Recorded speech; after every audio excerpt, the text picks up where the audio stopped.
अगर भक्त का प्रेम सच्चा हो तो भगवान उसके लिए नंगे पांव दौड़े आते हैं। वहीं बात जब कन्हैया की हो तो कहने की क्या, अपने भक्तों के लिए वह न जाने कितने रूप धरते हैं और कितनी ही अनगिनत लीलाएं कर चुके हैं, जिनका प्रमाण हमारे धार्मिक ग्रंथों में मिलता है। ऐसी ही एक रोचक कथा है जब कन्हैया ने अपने भक्त के लिए एक अनोखा काम किया। तो आइए जानते हैं इस बारे में विस्तार से। पौराणिक कथा के अनुसार एक बार की बात है, किसी नगर में एक राजा ने एक मंदिर बनवाया जिसमें श्री कृष्ण की एक मूर्ति भी रखवाई, लेकिन उसकी कभी पूजा नहीं की। पूजा करने के लिए मंदिर में एक पुजारी को रखा गया। पुजारी नियमित कन्हैया जी को नहलाता और बड़ी ही श्रद्धा भाव से उनकी पूजा अर्चना करता। राजा भी रोज कान्हा जी के लिए एक फूलों की माला भेज देता था और जब वह दर्शन करने आता तो पुजारी उस माला को उतारकर राजा को पहना देता। ऐसा करते करते पुजारी की भी उम्र बीत चुकी थी।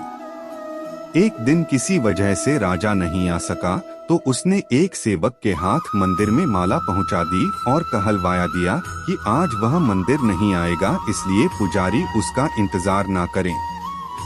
इतना कहकर सेवक चला गया। पुजारी ने हमेशा की तरह कन्हैया जी को माला पहना दी, लेकिन जब शाम हुई तो पुजारी यह सोचने लगा, माला उतारकर किसे पहनाई जाए। उसने सोचा क्यों न ये माला आज मैं ही पहन लूं। वैसे भी मेरी उम्र हो चली है, जीवन का क्या पता कब खत्म हो जाए। इतना सोचकर पुजारी ने माला उतारकर अपने गले में डाल ली, लेकिन इतने में ही सेवक आ गया और उसने बताया कि राजा की सवारी मंदिर में पहुंचने वाली है। राजा की सवारी आने की बात जब पुजारी ने सुनी तो वह डर गया। उसने सोचा कि अगर राजा ने उसे देख लिया तो वह तो मरवा ही डालेंगे। आनन फानन में पुजारी ने माला उतारकर वापस कन्हैया जी को पहना दी। जैसे ही राजा अंदर आया तो हमेशा की ही तरह पुजारी ने माला कान्हा जी के गले से उतारकर राजा को पहना दी, लेकिन माला पर लगा सफेद बाल देखकर राजा समझ गए कि पुजारी ने यह माला स्वयं ही पहनी थी। बस फिर क्या था, राजा क्रोधित हो उठे और उन्होंने गुस्से में पुजारी से पूछा कि माला पर सफेद बाल कहां से आया। तब राजा की बात सुनकर पुजारी डर गया और बोल पड़ा, ये तो कन्हैया जी का है। अब तो राजा और भी क्रोधित हो गए, क्योंकि कान्हा तो भगवान हैं और उनके बाल सफेद कैसे हो सकते हैं। इसीलिए राजा ने फरमान सुना डाला कि कल श्रृंगार के समय राजा खुद आएंगे और देखेंगे सच में ही कान्हा जी का सफेद बाल है या पुजारी झूठ बोल रहा है।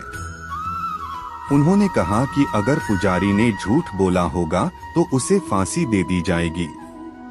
राजा का फरमान सुनकर पुजारी का बुरा हाल हो गया। उसने सोचा अब क्या करे, कहाँ जाए, अब तो उसका मरना तय है। तब रोते रोते वह भगवान की शरण में पहुंचा और उनसे कहा कि हे केशव, मुझसे झूठ बोलने का अपराध तो हुआ है, लेकिन हो सके तो मुझे क्षमा कर दें और राजा से रक्षा करें। पुजारी ने कहा कि हे माधव, आपकी सेवा करते करते करते मैं वृद्ध हो चुका हूँ, अब आप मुझे माफ कर दीजिए, ऐसी गलती दोबारा नहीं होगी। यही कहते कहते पुजारी की न जाने कब आंख लग गई और उसकी आंख तब खुली जब सुबह हो चुकी थी। उधर सुबह होते ही राजा भी आ गया और कहने लगा, आज कान्हा जी का श्रृंगार वह खुद करेगा। ऐसा कहकर जैसे ही राजा ने कान्हा जी का मुकुट उतारा तो देखा कि श्री कृष्ण के तो सारे बाल ही सफेद हैं। लेकिन राजा को फिर भी यकीन नहीं हुआ। उसे लगा कि फांसी के डर से पुजारी ने ही बालों को रंग दिया होगा। राजा ने सोचा कि क्यों न कन्हैया जी का एक बाल तोड़कर देखा जाए। इसके बाद राजा ने कान्हा जी का एक बाल तोड़ लिया, लेकिन जैसे ही बाल टूटा कन्हैया के सिर से खून की धारा बहने लगी। यह देखकर राजा भगवान के चरणों में गिरकर माफी मांगने लगा। तभी श्री कृष्ण की मूर्ति से आवाज आई, हे राजन, तुमने मुझे केवल मूर्ति मात्र ही समझा, इसलिए आज से मैं तुम्हारे लिए केवल मूर्ति मात्र ही रहूंगा।